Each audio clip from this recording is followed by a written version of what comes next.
Hi, everyone. My name is Elizabeth Buell. I'm SAF's Director of Events and Marketing. We are so happy for you to join us today on this exciting virtual Q&A about our newly announced merger with SAF and Forest Proud.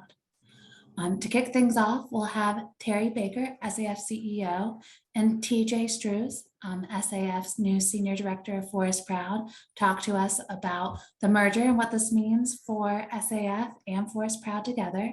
And then we'll open up for Q&A.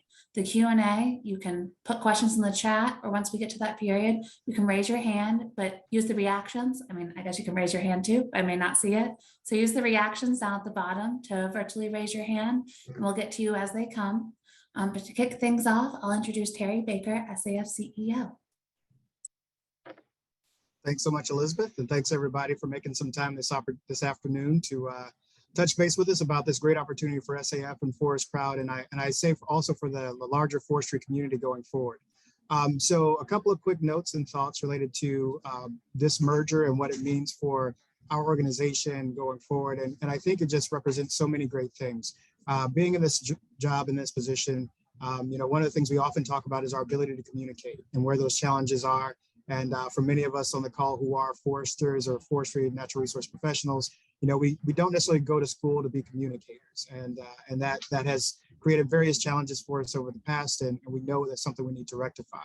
And so I think for SAF as an organization, as the conversations around Forest Proud, and we were an active participant in the campaign and the effort with the National Alliance of Forest Partners, it just continued to grow to be a worthwhile endeavor to really have some conversations with the SAF Board of Directors and with Forest Proud about what it would mean for the organizations to come together and really leverage what we bring to the table. Having a really high-level communications platform and very sophisticated tools and skill sets to marry up with SAF and its 122-year history as a professional association, advocating on behalf of professionals and on behalf of our forests. And so the more we talked about it, the more it just made sense. And so we're really excited about this opportunity to bring the two organizations together and really put a strong foot forward for our entire sector on what it meant to work in this space, as well as the forest products that come out of it, the importance of forest as a climate solution, and really touching on how we communicate beyond ourselves, because when we oftentimes throw out invitations, it's to each other, and we talk to each other about how we need to be better, versus being able to really reach to various communities and around the importance of our forests and the professionals that support and steward them. I think it's actually even more critical right now for us as we think about the challenge that I've heard facing everyone in the forestry and natural resource sector, honestly, many sectors, and that is the workforce challenges that are out there. And so, again, having a platform that speaks to folks outside of our space to showcase what it means to be engaged in this space and the value that we bring to everyone's lives and communities related to our forests and the benefits that they bring. And so going forward, what this means for SAF, I think that there's just increased opportunity for us to showcase value, engage our members, reach broader audiences, connect those broader audiences with the professionals that are engaged, because we all have great stories to tell. And so our ability to get those stories out in front of folks, we don't all have to be great communicators, but we all have to be willing to engage communicators to get that message out there. And then I think also there's just room for a lot of opportunity for growth and evolution related to the Forest Proud platform, as well as just communication strategies for SAF going forward, and tools and skill sets that we can pass on to our general membership around the what's going on and how they can easily communicate and captivate different audiences around the importance of our forests. So really just excited on how this comes together for us, what it means to put together ourselves as a professional association that really showcases the value of what it means to practice in forestry and natural resource with an organization that then is able to communicate that as well, and in some ways in different audiences than we have been in the past. So this is just an exciting opportunity. Excited that through this merger, Forest Proud becomes a program of SAF, and then just all that comes together within this, and our ability to leverage. And I think that's the key piece, is looking at how we can leverage skills, resources, knowledge, networks to really move forward on this message of what's really important to all of us, and it's how we communicate on behalf of the profession of forestry and natural resources. So with that, just want to thank everyone again, and I will toss it over to TJ to wow the crowd with much more fancy words than I'm capable of. So thanks again this afternoon, and looking forward to your questions. Thanks, Terry. I think it's a great overview, and I share the excitement. I think, people ask me, what are you most excited about with the merger with SAF? And you look at their history, you look at the role that they've played in the sector and shaping where we are today. And there's no doubt that it's going to have a really important role moving forward. And as you look at Forest Proud and where we've been successful over the years, championing a message, helping to explain who we are and what we do, why we're so important to audiences that have no idea who we are and what we do or why it's important. People who are beyond the sector. I think that this is a great opportunity for us to build on our capacity and build on our strengths and look at the vision that Terry has laid out for SAF. And there's so much alignment on where we can grow, where we can complement each other. Forest Proud has been around now for 6 or 7 years, and we've gone through some different names, some different iterations, but Forest Proud has really sort of struck a nerve, struck a chord with our audience, and that we are focused on those forest climate solutions, explaining again why they're important to the everyday lives, how they affect everyday lives, and how important they are going to be moving forward to some of the biggest challenges facing society. Climate change is one of them. We have 100 different members now, 100 plus members across the sector. I think we are probably the most diverse coalition aligned to tell this story with this audience. Government agencies, landowners, manufacturers, conservation organizations, and it's become an important part of our identity and sort of our capacity and credibility going forward. And so I think what's most exciting for us is that nothing on that side is going to change. We're going to continue to rely on the broader sector. We're going to continue to rely on the expertise of our membership to really drive the conversation, to explain, to give us those stories, to give us those proof points, to be able to build those bridges with our audiences. Having 100 plus different members certainly provides a lot of credibility, a lot of strength for us, but a lot of challenges too in trying to herd so many different perspectives and different priorities. And so we've been very disciplined lately focusing on sort of our core message. And we are aligned behind the belief that forests provide powerful climate solutions, that forest management is how we deliver those solutions, and that forest markets and products are how we sustain those solutions. And that's evident in SAF's work. It's as evident in our membership work. And I think going forward, it's going to continue to play a significant role in shaping this effort and shaping the value that we'll continue to bring, not just to SAF, but to the larger sector, and explaining, again, why we're so important and the role that forests are going to play when it comes to climate change and other challenges we're facing. So I know most of you folks are probably familiar with Forest Proud. I do want to call out, I do see some Forest Proud shirts in the gallery here. So thank you for representing us. It's amazing. I was actually at the grocery store the other day.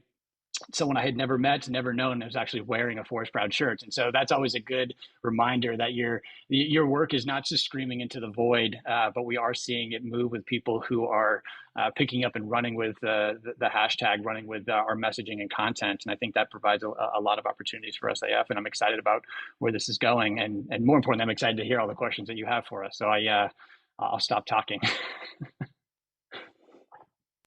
Well, thanks, TJ, and thanks, Terry. So TJ opened the floor for questions. Like I mentioned, you can put them in the chat if you have any. You can also raise your hand through reactions. If you just have comments, you can put them in there too. So we will wait a little, I guess. Oh, hello, Clark. What is your question? Hi, folks. Good to see everybody today. Terry and TJ, thank you for the introductions and the opening comments today. It's really helpful to kind of get us grounded on this new endeavor. Just a bit of background for the SAF folks who may not know. During the year that I was president of SAF, 2016 was the year that we became a founding member or partner of the original North American Forest Partnership. And we saw at that time, myself and the rest of the executive committee and the board, and Matt Menashes, our CEO, and John Barnwell particularly, saw the potential behind the original partnership and really excited about it. we learned primarily about it through just some informal conversations with some of the forest products industry leaders who were, kind of cooking the early stew for this whole idea. And I think part of what attracted SAF to the idea from the very beginning was kind of twofold. One was, the notion that the plan and the desire was for this to be a very, very diverse organization. It wasn't certainly going to be, closed within the sense of maybe the traditional associations and partnerships across the sector, and those have been very effective too, certainly, and still continue to be. But this was a different kind of approach, and I think that was part of what really attracted SAF and us to it right from the beginning.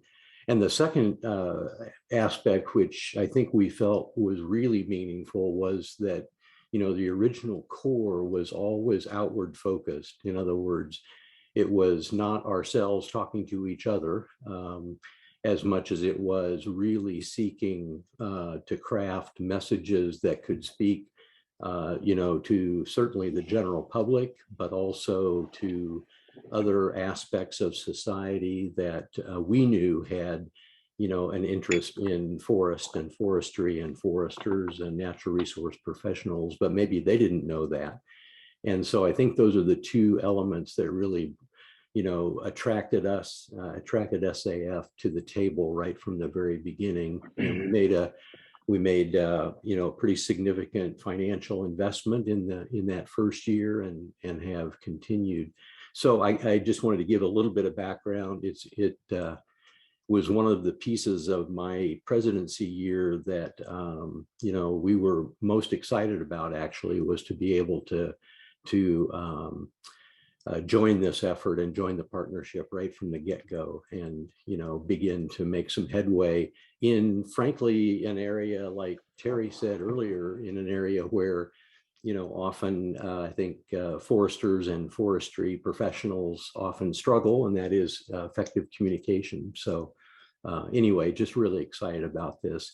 I guess a question I would have, maybe to open up a little bit for TJ, is why SAF?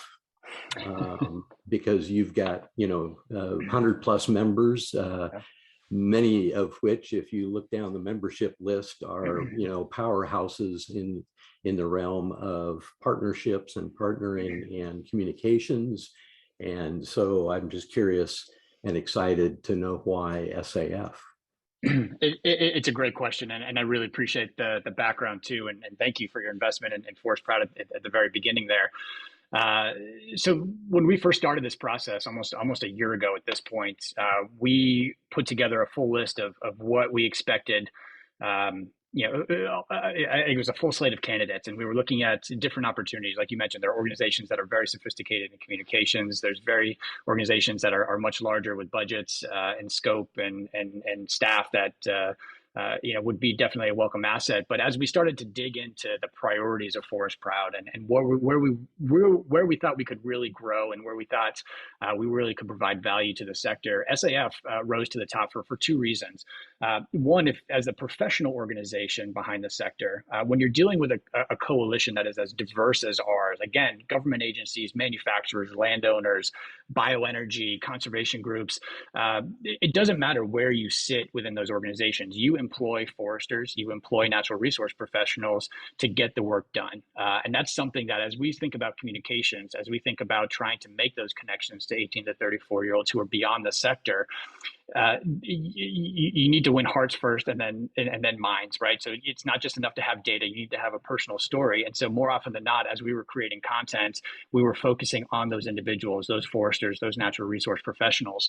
And again, as you look at the 50,000 foot of the sector, there's a lot of nuance in what we do. There's a lot of different policy positions. There's a lot of different goals and objectives and challenges. but the profession that unites the sector is something that I think aligns really well with Forest Proud sort of focus and ethos, and trying to rise above that and reach those audiences and say, it doesn't matter where you sit, it doesn't matter what your understanding is. We all have a sort of a role to play in providing those solutions. And foresters, as you go back to the mantra that I mentioned at the beginning, forests provide powerful climate solutions, but forest management is how we deliver those, and who's doing the forest management. It's those natural resource professionals. It's those foresters. And so I think there's a lot of opportunity to use that profession to help unite the sector and unite our coalition and provide that common ground as we go forward on content and messaging. So that's probably enough of a reason on its own. But the second piece was really Terry's vision for SAF and where they're going, where they're looking to expand, how they're trying to reach new audiences, bring in new members, sort of be that core component of the sector when it comes to education and training and sort of that professional development. And that's so much in line with what Forest Proud is doing in trying to raise awareness of the sector. It's not just we're trying to build awareness with audiences, but what do we want those audiences to do? We have members who are using it for recruitment processes to bring people into their organizations. We have people who are bringing university partners who are using it to recruit students into the sector, and so it's a natural fit for the vision that Terry and SAF are on. And I think our communications work and our efforts aligns really well with that, and our vision of where we want to go together. We're going to be stronger together. We'll have that ability to achieve that much quicker and hopefully much more efficiently. Thanks, TJ. That's excellent. I kind of surmised the first reason, the fact that SAF, is a very diverse organization. And therefore, I think that the fit for that then with Forest Proud is really tight. So thank you. Thanks, Clark. Next, we'll do Elli and then Candra, and then we'll get to some of the questions that are coming in the chat. So Elli, if you'd like to ask your question. Yes, let me lower my hand before I forget. I have a tendency on that. I'm really excited about this merger. I am a recent graduate from the Northern Arizona University. I have my Master's of Forestry in the Human Dimensions. I recently helped facilitate a meeting with National Forest Foundation and the U.S. Forest Service. And one thing that really struck me was the repeated mention of how much trouble everyone is having getting new people interested in natural resources. So that is a goal of mine, to help promote the forest as an interesting field, but also just the values of them. You mentioned when you were talking about the main focus for Forest Proud that you were looking at the climate solutions. I want to know if hashtagging Forest Proud and the various social media platforms is going to dilute that message. Do you want to focus strictly on that as a new person entering this field? What are some of the oversights that you're interested in for people using this? Also, I didn't know there were t-shirts, so I'm really excited about that. But we can certainly make sure you get a t-shirt at the very least. It's a great question. And part of what has made Forest Proud, I think, so appealing and has sort of been so important to making sure that this coalition is able to stay together is that, quite honestly, it means different things to different people. Like as I mentioned, we have people who are using it for education with policymakers. We have people who are using it for professional development or recruitment. We're using it for people who are tying it to campaigns, for purchasing campaigns. I mean, the uses that we've seen for the hashtag and for our content far exceed anything that we expected it to be. And I think that flexibility is really important. So while we're focused on trying to raise the awareness around forest climate solutions and the ability of this community and this sector to provide them, we're seeing our content being repurposed and used in many different ways. And I think that's a really good thing. And it's a really powerful thing here. When we say forest climate solutions, most people will see that as limiting. Most people will see that as only talking about climate change. And it's actually quite the opposite. Forest climate solutions are pretty much anything and everything that we do. We can make if we're going to talk about products, or we're going to talk about management, we're going to talk about education, we can make that line. We intentionally try to tie it back to forest climate solutions, intentionally because of our target audience of 18 to 34-year-olds. We know that climate change is an issue, that it continually ranks among the most important for them. And so what that does is, by framing the content and the messaging in that light, it allows us to have a very powerful on-ramp to be able to reach them much more efficiently and much more effectively. So when we say forest climate solutions, it's not limiting what we can talk about. It's not limiting how we can talk about it. It's actually designed to be sort of a catch-all, but really purposely framing it in a way that we know is going to resonate with the people that we want it to resonate with. Thank you very much. That's very helpful for what I want to present. Great. Thanks, Elli. Candra, would you like to ask your question? Oh, and you're muted, Candra. Okay, Yes. perfect. So I had the same question as Inka from OFRI about the merger affecting the Forest Proud membership dues and involvement with the organization. I've been with North American Forest Partnership from the very beginning, doing a lot of fun stuff with everyone. And I kind of wondered about that because they went from the North American Forest Partnership to Forest Proud to a nonprofit. And I've been trying to chip in and just be an ambassador and have the Forest Proud name in everything that I do in my business, Talking Forests. So I was just kind of seeing how that would play out, if it would just be a part of our dues, and was kind of wondering that. And then also I've been an ambassador from the very beginning. So I kind of wanted to hear Kraus's question be answered as well. Perfect. Yeah, Terry or TJ, who wants to take that one? Sure thing. So I think the critical piece is, at least initially for us going forward, is that you know, when it comes to the looking at Forest Proud as a campaign, and folks who are involved and members of Forest Proud or the North American Forest Partnership, you're not going to see any changes, especially for the remainder of this year, heading into next year. The same, engagement, the similar products, those are all things that we want to keep intact, looking at what the program delivers to everyone and how that's critical to the entire profession. And so that's something that we continue to look to deliver and have those partnerships and that engagement. Just like any of SAF's other programs, and just like I'm sure, within Forest Proud prior to the merger, looking at the programs like the Ambassador Program and how that works and what it looks like, that's something that'll be assessed. But again, right now, no immediate changes. And if there's going to be changes, there'll be, plenty of notice given if that's going to look different in some kind of way. But really just kind of, trust TJ and Ray to continue to lead and develop the program as we continue to integrate and look at things a little bit differently, see what other opportunities might be out there. But definitely looking to keep things, for lack of a better term, status quo in the initial several months to a year, as we start to look at that. But really, the core of why this comes together is because what's been happening is working, and we don't want to just come in and flip that table over, for lack of a better term. So we're excited to continue and build those relationships with the members of Forest Proud, as well as with the ambassadors that currently exist, knowing that you're one of them, Candra, and so is Kraus, and happy to also have you as individual SAF members as well. So thank you for being ambassadors. Thank you for being.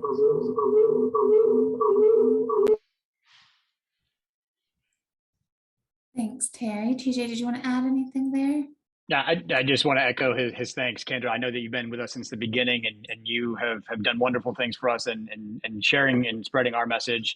And we're excited to continue that work with you. So no changes now, but like I said, I think that what's so exciting about this merger in general is where we're going, the vision of where we're going. And I don't think that necessarily means anything is going to have to change. I think that's just added capacity. It's added new, I wouldn't say new focus, but new capacity, new ability to help accomplish our mission and do it even quicker and more efficiently. So.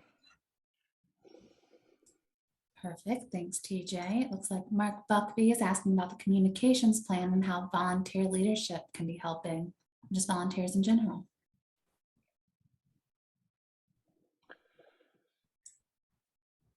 So in talking about sort of the rollout of the merger communications plan, or the larger communications plan for Forest Proud and SAF and what we do, I just want to make sure I'm clear in answering your question. Yeah, would you like to clarify and unmute yourself?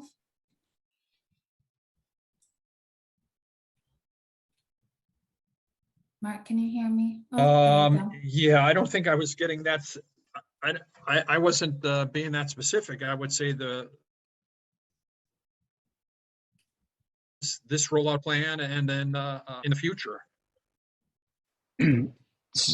So I think that as far as this rollout plan goes, I mean, I think the more people we have talking about it, the better. I mean, we've already seen incredible reaction from our members and from the SAF members. We've seen, the press release and the announcement picked up by a number of news organizations, and so this is clearly something that's top of mind. I think, given the role that SAF is playing in the sector, where it's going, given our focus on climate communications, et cetera, I think that there's a lot of interest in this, and so I think there's more people that are talking about it, the more people that are using the hashtag, the more people that are wearing those Forest Proud shirts. I think that's a great thing.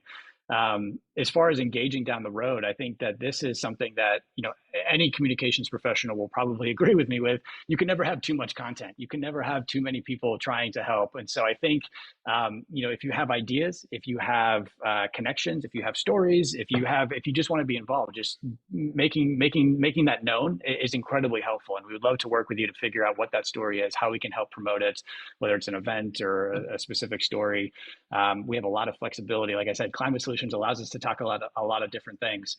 And so would love to help, love to hear what that is and how we can help frame that to make sure it's reaching the right audiences beyond the sector. Thanks, TJ. Chris asks, how can we leverage Forest Proud to help with the items that Terry mentioned earlier concerning recruiting, training, and retaining a sustainable workforce to do all the things we need to accomplish? Well, I'd say honestly, for Chris's question, that Forest Proud has already been down this path, and a big part of that is awareness. I know from myself and for many folks, probably several on this call, that forestry wasn't a profession that we were aware of as we made our way through high school or thinking about college, and kind of by happenstance, we ended up in forestry, either going directly into college or after we got there.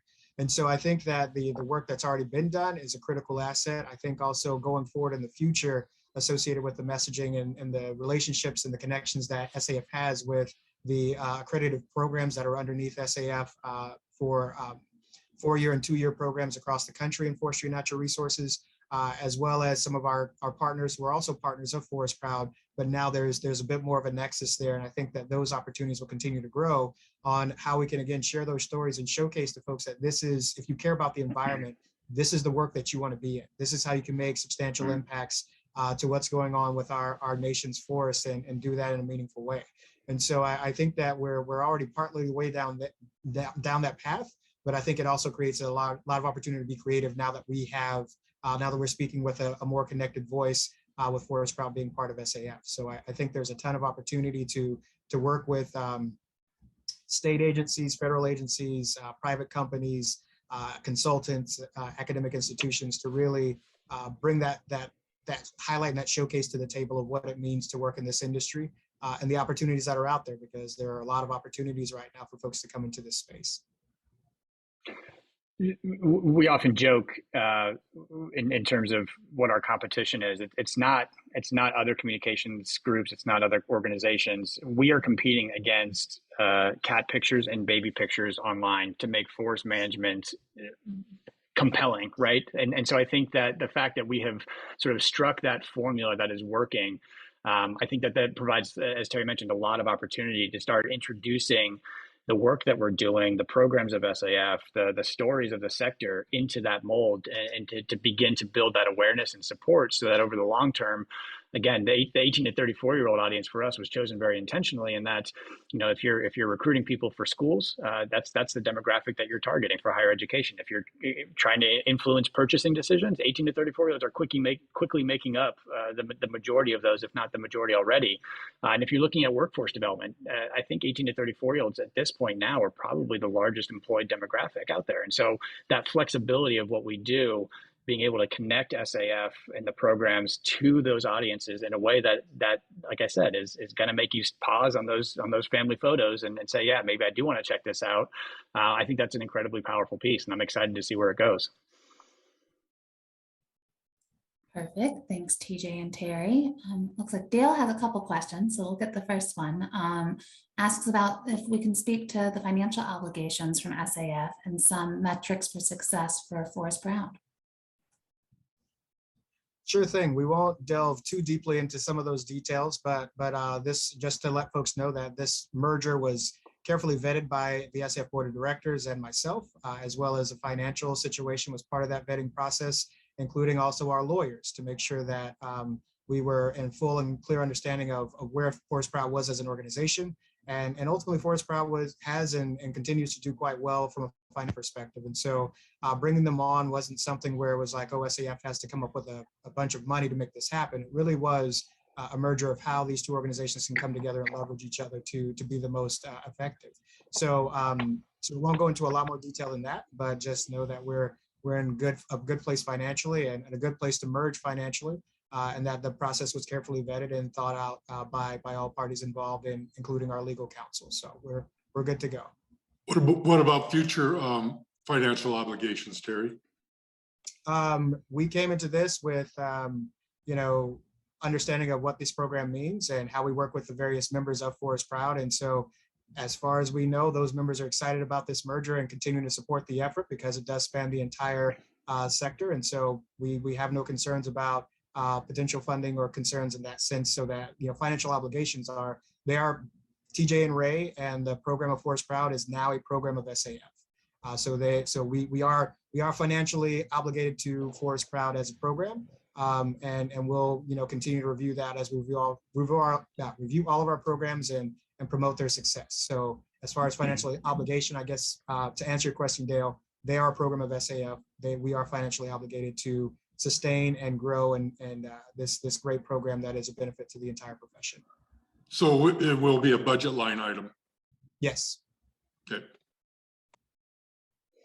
And I think our hope is that, I mean, baseline, we should absolutely be revenue neutral for SAF. But I think going forward, the opportunities that we're looking at, because we're bringing the two organizations together, I think the potential for new revenue and new opportunities is substantial. I know that factored very heavily into negotiations, into assessment as we were thinking about a merger and saying, well, what do we want to accomplish? What do we need financially to make this work? And how could we realize those new opportunities? And again, the vision of Terry, the vision of SAF and where they're going, it aligns really well. And so I'm excited to see where those new opportunities, what they look like, and how we're going to be able to use them to build the capacity of the organization, not just the organization, SAF as well. Thank you, Terry and TJ. And Dale's next question was about oversight for SAF over Forest Proud, but I feel like Terry and TJ just answered that. So hopefully, is that good, Dale? No, but go back to the metrics, if you would, of success, Forest Proud's metrics of success. Sure, and I know TJ can get into a lot of these details, but ultimately a big part of Forest Proud's metrics for success has to do with their reach and their engagement. I up until this merger, I sat on the board of directors for Forest Proud, and that was something that was always extremely impressive to see as far as the reach of how the organization was engaging various audiences through social media analytics. And so that's a big aspect of what their measures of success will be going forward. Of course, that'll continue to evolve as we engage in what other programs may come into play. Some of those opportunities that TJ mentioned that we'll see coming into as possible opportunities for our organization and for the work that we do in communications. So that'll evolve, but ultimately that at the core of it all, it's how we engage, and there's ways to track that through social media analytics, which is a key aspect of bringing them on board and the work that they do, reaching broader audiences through various channels and member organizations. Can we see those analytics or analysis? We'll work through that, Dale. But that's something that we'll work through how we're going to share and what we're going to share. But primarily, a lot of that stuff is internal at this point. But we'll let you know as we come to a better understanding of what this looks like and what we plan to do going forward.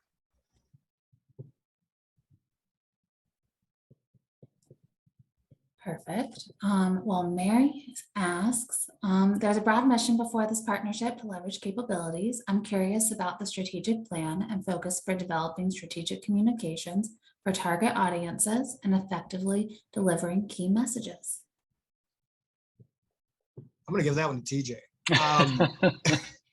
No, before I do, I will say great question, Mary. And I think that, initially, great great question that we're looking at. SAF just completed a strategic plan recently. Obviously, there'll be some more strategic discussions with this merger, but a big piece associated with us coming together was the fact that, of Forest Proud's current target demographic.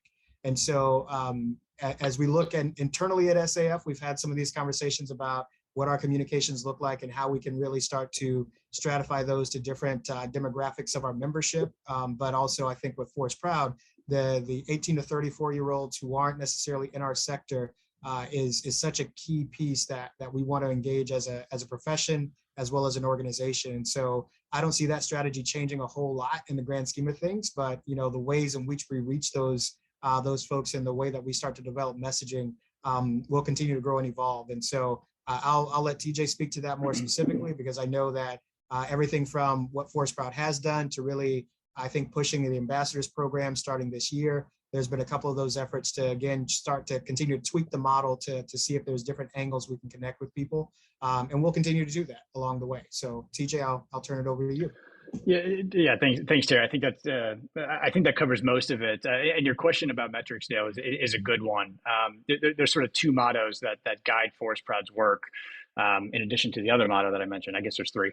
There's two that sort of guide us internally. The first is data almost always has a better idea, and the second is that if you torture numbers long enough, they'll almost always confess to something. So the idea that being data driven is important, but making sure that you're not reading the tea leaves too closely or going down a rabbit hole that you need to be able to pivot correctly. You need to be able to understand the larger conversations. And that's really where our focus has been. So 18 to 34-year-olds, we know that Terry mentioned our metrics for success, our engagements. We're reaching between 7 and 10 million people every month. We know with a high degree of specificity that 57% of that is within that target demographic. So that's a substantial opportunity of people that are beyond the sector who, again, have no idea who we are, what we do, why it's important, that are engaging with our content and have shown an interest. And so as we think about the strategic plan, as we think about broadening that audience, as we think about continuing to deliver those effective communications, it's really going to be sort of finding the right formula of where are the programs and opportunities within SAF, where are the programs and opportunities within our sector, where are the challenges of the national conversation going, and making sure that we sort of lay them on top of each other to find that winning combination. That's what's made us so successful so far. And so in terms of driving that continued engagement and being able to expand that reach, it's going to be sort of a continuation of that process. And we have a slew of very sophisticated tools in place to do that, from social listening and other metric analyzers. But as Terry mentioned, the ambassador program is one that I think we're probably the most excited about, in that we just got the pilot program off the ground this year. And that's really looking at micro and nano influencers first and foremost as a new distribution channel to get around some of the challenges that we're seeing with social media. But what it's doing is also putting a face to Forest Proud. It's putting sort of a more personal touch, a more community focused approach to what this is happening. So rather than Forest Proud talking about it, or SAF talking about it, or a member talking about it, what we're doing is we're choosing the right messenger to deliver the right message to the right audience. And I think that's an incredibly powerful piece that can be replicated across our campaigns and across the work that we're going to expand our work into with SAF. I'm sorry, I'm not familiar with your ambassador program. Well, we just launched the pilot program right now. I think we've got 7 or 10, Ray, 7 or 10 organizations. And basically what it is looking at people who have sort of are already doing work within the sector. They have very specific audiences that they are engaging with. They may not be the largest audiences, hence the micro and nano influencers, but the audiences are incredibly loyal and incredibly engaged in the work that they're doing. So we have, Candra is a good example, running her own business, has a podcast that focuses on a lot of important issues related to younger generations within the sector, getting into the sector, work within the sector. We have wildland firefighters who are on the front lines actually doing this, creating content, videos, stories, blogs, being interviewed as a face of these different fires on the West Coast, and to the extent that Forest Proud can help support them, provide content and messaging, resources, the ability to start implementing this message at a wider scale, that's only going to supplement the 7 to 10 million people that we're already reaching, but it's going to do it in a way that doesn't necessarily rely specifically on social media or any of the changing algorithms or APIs or KPIs that go behind that. So it's basically a new distribution channel, but it's a much more authentic and credible that I think is in the spirit of what Forest Proud is trying to do in building that community around these forest climate solutions, and really the work that SAF is doing as a whole with its student chapters and with its continuing education credits, et cetera.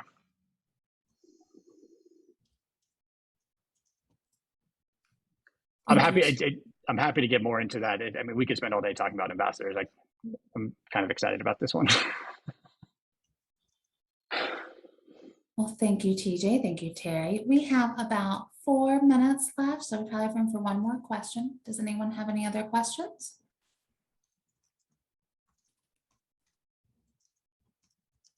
Oh, yes, Jean. And then we'll get to you, Elizabeth. Ellie, if we have more. Hey,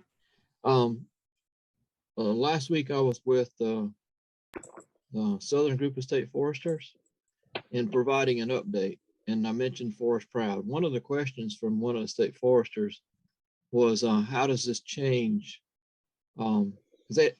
He said that they were providing funding to the program, or I'm not sure exactly how he worded it, but he was wondering, how does that change anything from their standpoint? Sure thing, Gene. Well, the very nice reality is it doesn't change anything from that standpoint, and we would love for them to continue to contribute at the level or even more than they have in the past. So we welcome state forestry organizations to do that, and state forestry associations to do that as well, as I see a smiling face from a national state association as well. But it doesn't change anything from that engagement standpoint and their ability to be members of the Forest Proud campaign as a program of SAF. Thanks, Jerry. Sure thing.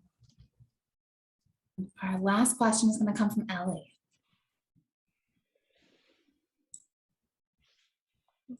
Oh, You're on mute. muted, Ellie. Sorry. TJ, could you tell us what the impetus was to create Forest Proud as an organization? I knew it was a hashtag, but I was unaware that it was a organization until it merged with SAF. So it's a good question, and it predates me. I think Forest Proud, the organization was originally called Taking Roots. It became the North American Forest Partnership. And eventually reached its final form as Forest Proud. But it really, the core of what it's been doing since the beginning is like I said, it's trying to build that awareness of who the forest sector is, what we do and why it's so important beyond the choir, trying to reach those audiences that are not familiar, they're not plugged in. I think we do as a sector, and I'd be hard pressed to find anyone that disagrees with this. As a sector, I think we do a very good job of communicating amongst ourselves.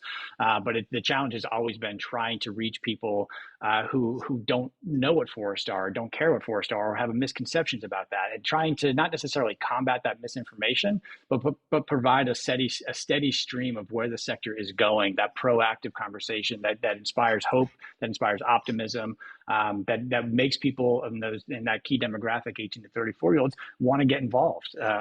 A lot of our content and messaging is benchmarked against various studies. One of them is the Yale Climate Study. They've been doing this for 15 or 20 years. They're tracking different personas as it relates to perceptions of climate change in America. The last one that came out in December showed that 76% of Americans, an all-time high, now believe that this climate change is actually going to be is actually affecting the climate, is actually affecting and going to be an issue. The majority of them believe that individuals have a role to play. And so now I think what we have is a really unique opportunity to take this core, the reason that we were created to reach those audiences beyond the sector. We have a very strong on-ramp to those conversations by focusing on forest climate solutions. But what that does, and like I said, climate solutions can mean anything that we're doing, because all the work that we're doing can be tied back to that. So now we have the right message, we have the right on-ramp, and now we have the right organization with SAF and the membership to really be able to drive that and continue to fulfill the mission of making sure that people beyond the sector know who we are and why it's important to them. Thank you, TJ. We are right at the end. So Terry or TJ, do you have any final comments before we let everyone go? I'll let TJ wrap it up. He's on a roll. Well, again, thank you so much for everyone being here, and the amount of support that we've received, both Ray and I, from our members and from the larger sector, from the new SAF members that are joining us. It's just been incredibly exciting for us, and this has been a long time in the making.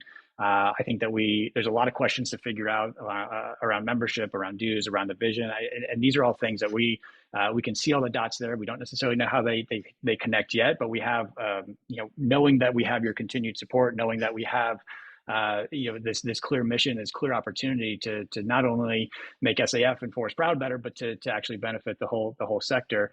I'm incredibly excited about it and really looking forward to working with each and every one of you on the phone to accomplish that mission. Well, that's great. Well, thank you, everyone. Thanks for joining us. We've recorded this, so we'll be sending it out to everyone within the week. But if you have any questions, you know how to find us, membership@safnet.org. And thanks for joining us.